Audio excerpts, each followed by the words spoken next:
to see me through. We're all the bank you need. We're the Bank of St. Lucia. So bank on your future. We're the Bank of St. Lucia. All the bank you need. Celebrating 25 years strong. Bank of St. Lucia. All the bank you need.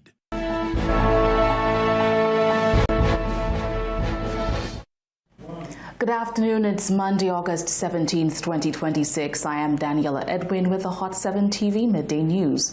Streaming on Flow 117, Kiss FM, Hot FM, the Caribbean Hot FM app, Facebook and YouTube at Caribbean Hot 7 TV. Not forgetting those of you using the Hot 7 plug and play antenna, thank you for joining us. The Royal St. Lucia Police Force's Major Crimes Unit is investigating 2 deadly shootings in Castries that occurred less than a day apart. The victims are 25-year-old Jamal Thomas of Bel Air and 56-year-old John Ferdinand of Ravin Chabot. Police say the first incident was reported just after midnight on Sunday, August 16th. Officers from the Marigot Police Station responded to a report of a shooting in Bel Air around 12:39 a.m. They found Thomas with gunshot injuries. He was pronounced dead at the scene by a medical practitioner. At about 11:10 p.m. on Sunday, officers from the Criminal Investigations Department were called to Ravin Chabot. There, they found Ferdinand with gunshot injuries. He was also pronounced dead at the scene. Authorities have not confirmed if the 2 incidents are related. No motive has been disclosed and no arrests have been made. Investigations are ongoing in both cases. The RSLPF is urging anyone with information to contact the Major Crimes Unit at 456-3754. You can also give information anonymously through the crime hotline at 555 or through the crime hotline app. In more news on crime, 1 man has been hospitalized and several others were injured following a violent altercation in Babonneau on Sunday morning, August 16th, shortly after Juve celebrations. According to preliminary reports, a confrontation broke out along the main Babonneau roadway, not far from the Babonneau police station, as the Juve activities were winding down. Video footage from the scene shows a chaotic brawl involving several men. In the footage, individuals are seen throwing bottles and other objects while onlookers gathered nearby. 1 man was struck on the head and fell to the ground. The others involved reportedly fled the scene shortly after. Police responded to the incident. The injured man was identified as Jude Thomas. He was taken to the OKU hospital for treatment. Other individuals also sustained injuries during the disturbance, but police have not confirmed the exact number or the extent of those injuries. Authorities have not announced any arrests and the motive is still under investigation. Police are appealing to anyone with information to come forward to assist with the investigation. In other news, a plea bargaining system could help St. Lucia clear its growing court backlog, but senators are warning that without a stronger witness protection system, the measure could leave key witnesses vulnerable to intimidation and retaliation. Following the passage of the plea bargaining bill, senators turned their attention to concerns over St. Lucia's witness protection system. The concern over witness protection comes as St. Lucia continues efforts to tackle its long-standing criminal case backlog. Senator Elisha Norbert says he does not believe St. Lucia's witness protection is strong enough, claiming that the public does not have enough confidence in the protection services available on the island. I do not believe that our witness protection system is strong enough. I do not believe that our people have the confidence. There is not enough public trust in protection services from the police force. And we have seen that in recent events. Norbert also stressed that justice is one of the country's core ideals, saying everyone wants justice. He urged all stakeholders to work together to build public trust in the justice system and, in turn, confidence in the new legislation. Everyone wants justice and equality for all. So let's work together to strengthen our systems so that the public can trust the government of St. Lucia and trust this law. Senator Dominic Fede echoed similar concerns about St. Lucia's witness protection system, stressing the need to strengthen public confidence in its services. He noted that legislation alone will not be enough and that further work is needed to reinforce the system. For that to work, then that person must feel very, very safe. And so the stories that we are hearing today about the lack of witness protection, the vulnerability of people feeling unsafe in even showing up for trial, much less those that are not part of plea arrangements, it would mean, Madam President, and it would suggest that the legislation by itself will not work, and we will need to do a lot more work in the area of witness protection so that we can help to make this a reality. As the plea bargaining legislation moves forward, senators say strengthening the witness protection system will be critical to ensuring the new law delivers justice while protecting those who come forward. For Hot 7 TV News, I am Ethne Brown reporting. You're watching the Hot 7 TV Midday News Edition. We'll be right back after this break.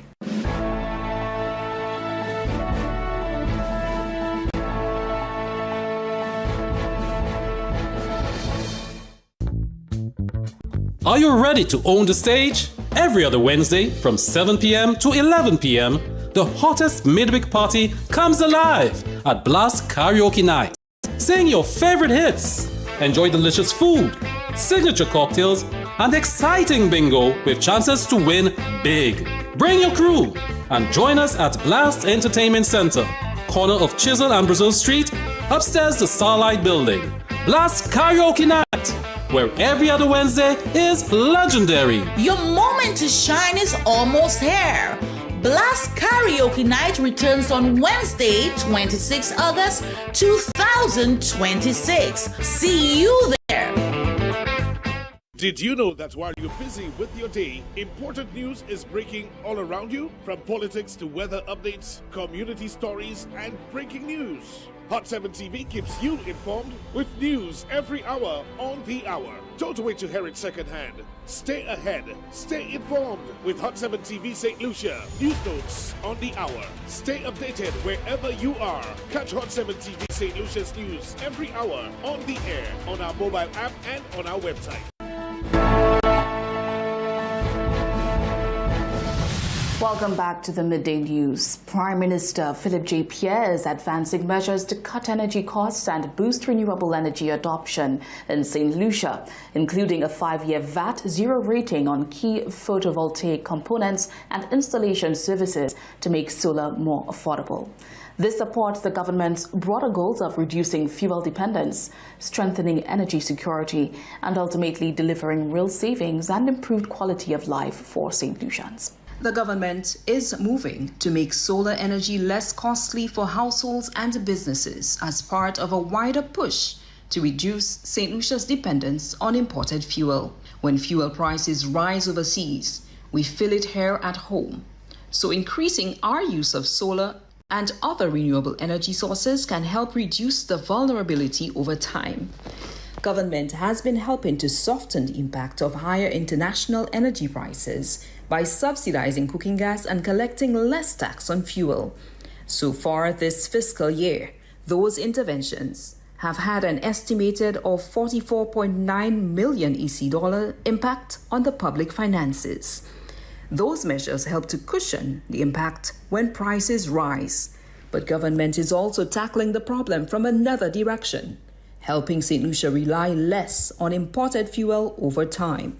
During Tuesday's sitting of the House of Assembly, Prime Minister and Minister for Finance, Honorable Philip J. Pierre, secured approval for a 5-year extension of VAT relief on specified solar photovoltaic system components and installation services. The VAT relief is only one part of the approach. Government is advancing measures on 3 fronts. The Electricity Act, enacted in July, provides a new framework for households and businesses to generate solar energy. The 5-year VAT extension reduces the tax burden on specified solar photovoltaic system components and installation services. Government is also advancing changes to the Income Tax Act to extend deductions for qualifying expenditure on the purchase and installation of solar photovoltaic systems through 2031. Together, the 3 measures work on different sides of the same challenge. The Electricity Act creates the framework to participate. The VAT relief reduces the upfront tax cost. And the proposed income tax changes provide further relief on the investment. There is a movement in the entire world, particularly countries that do not produce fossil fuels, to look for alternative means of energy. Mr. Speaker, and these two alternative means are usually the sun, solar, or the wind. Mr. Speaker, St. Lucia spends a tremendous amount of foreign exchange on the import of fossil fuels. And Mr. Speaker, anytime there are changes in the price of oil, the people of St. Lucia suffer, Mr. Speaker. Fact is, Mr. Speaker, St. Lucia has absolutely no control over the price of fuel, no control over the cost of fuel, Mr. Speaker, and by extension, no control over the price of fuel. So every time there is any instability in the world, the people of St. Lucia suffer. For households, the measures are intended to reduce some of the costs associated with investing in solar energy. For businesses, lower energy costs can leave more resources for investment and expansion. Greater use of solar energy can also create opportunities for electricians, installers, technicians, and local businesses providing solar energy services. And I want to say to the people of this country that we will always, in our transition to solar energy, we will always protect the lower income people in this country who can't afford solar panels, etc. We will always protect them, Mr. Speaker. It's our singular duty that we are proud of. The same way we are going to support all the institutions that deal with the people in this country who are underserved, who have low income, or who do not enjoy the quality of life that we all want to enjoy. The move also has a regional dimension. As chairman of CARICOM, Prime Minister Pierre is also championing greater resilience as Caribbean economies face many of the same pressures from imported energy and the rise in global prices. For St. Lucia, the goal is to become less vulnerable each time global fuel prices rise by making it easier and less costly for households and businesses to generate energy from a source the country has in abundance, the sun. While government says the move will bring real savings for consumers in the upper house, senators had questions about just how far this benefit will go. They have voiced support for the government's move to encourage renewable energy through zero rating on solar-related goods, but are questioning whether the initiative will deliver meaningful benefits to the average St. Lucian. Their concerns, however, are not opposition to the bill, but calls for a broader and more ambitious approach. Following the announcement of the zero rating of various solar-related goods, recent debates revealed concerns about the initiative. At the sitting of the Senate on August 13, 2026, some senators sparked doubts, with some even raising questions about the project. Senator Dominic Fede said that while he and the United Workers' Party support any effort to increase the clean energy usage on island, they are confused as to how the average St. Lucian stands to benefit from this, describing it as a bill for the rich. But what we are confused about, Madam President, is how will an ordinary family in St. Lucia afford a photovoltaic system which is starting at around 40,000 EC dollars? I didn't hear, Madam President, anything from the government side to suggest that they are going to make it more accessible to ordinary families in St. Lucia to afford these very same systems that they are championing. Madam President, I therefore say that this is a bill for the rich and the upper middle class. He said that the initiative is something out of the reach of most citizens, leaving them vulnerable to high electrical bills. Fede also referenced the opposition's policy measure during COVID, which included the subsidizing of energy bills. Most people in St. Lucia will not be affording a photovoltaic system anytime soon, and they are still under the weight of fossil fuel and at the mercy of loose select and high electricity bills. We agree that by diversifying the energy source, Madam President, and tapping into the vast wealth of solar energy available to us in the tropics, that is going to help the energy cost of various consumers tremendously. The vexing issue is, can they afford to buy the equipment?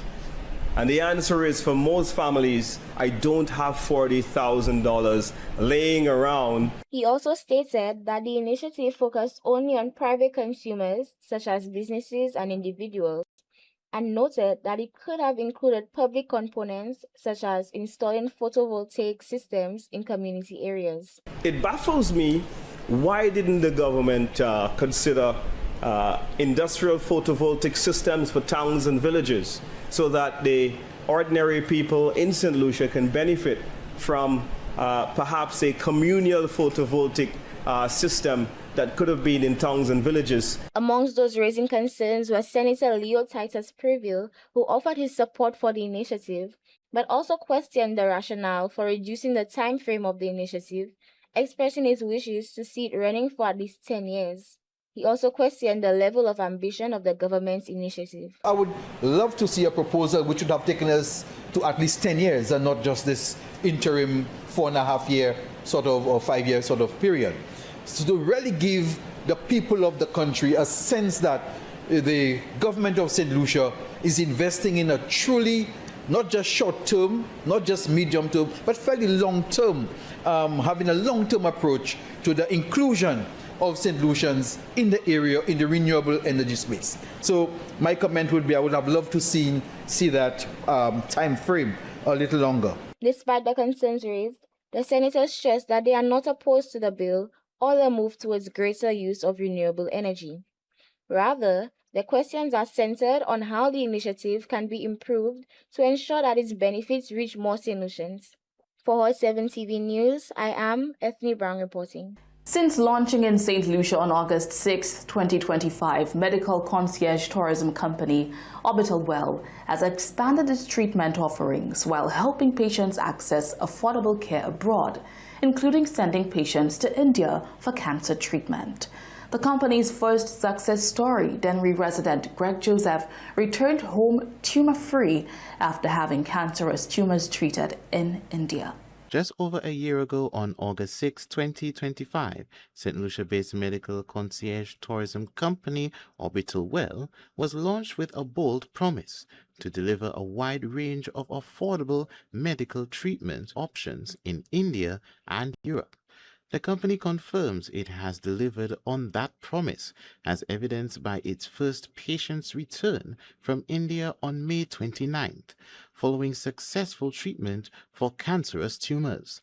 The patient, Greg Joseph of Denry, returned to St. Lucia tumor-free. There was a lump on my leg that I went to investigate, and it turned out that the lump was cancerous. I felt like my back was against the wall. Things were just lagging in St. Lucia. It was just a matter of just waiting and waiting and waiting for a response. In between that wait, Orbital Well came. Through sticking with them, it's like I was able to move from point A to point B to point C. I arrived on the Sunday and I was in the doctor's office the Monday, was able to get a PET scan done on the Thursday, and went into surgery the Saturday, same week. Today I can sit on this chair and say I came in with 3 nodules in my lungs and a small piece of tumor in my leg. I left India with the health status of being tumor-free. Orbital Well's managing director, Ms. Albina Sentage Augustine, expressed high expectations of a positive outcome from the start, citing total confidence in the Indian healthcare system and its advanced clinical capabilities. When Greg got in touch, I had every confidence that we could handle such a diagnosis because, again, we liaise with top-notch hospitals in India, JCI accredited hospitals. These hospitals are used to dealing with very complex diagnose very complex ailments. So I had every faith and confidence in that system. On Friday, August 7th, just 1 day after the company's 1-year anniversary, another St. Lucian patient departed for treatment in India through the company's pathways. The company reported that its newest patient was evaluated by world-class specialists at the JCI accredited center in New Delhi within 24 hours of arrival and has already commenced treatment. We are delighted to announce that our second orbital well patient has successfully traveled via Martinique, France, and is currently in New Delhi. This was a smooth and well-coordinated journey. From wheelchair assistance to the aircraft in France to our orbital well team meeting the patient at the aircraft door in New Delhi, assisting with luggage and arrival arrangements. Support was provided throughout. For inquiries regarding treatment options, members of the public are encouraged to visit the Bon Santé Medical Clinic in Castries. For 7 TV News, Josiah Bisset reporting. That's it for the Midday News edition for today, Monday, August 17th. I'm Daniela Edwin. We'll have more stories tonight at 6:45 on the Hot 7 TV Nightly News. Have a great afternoon.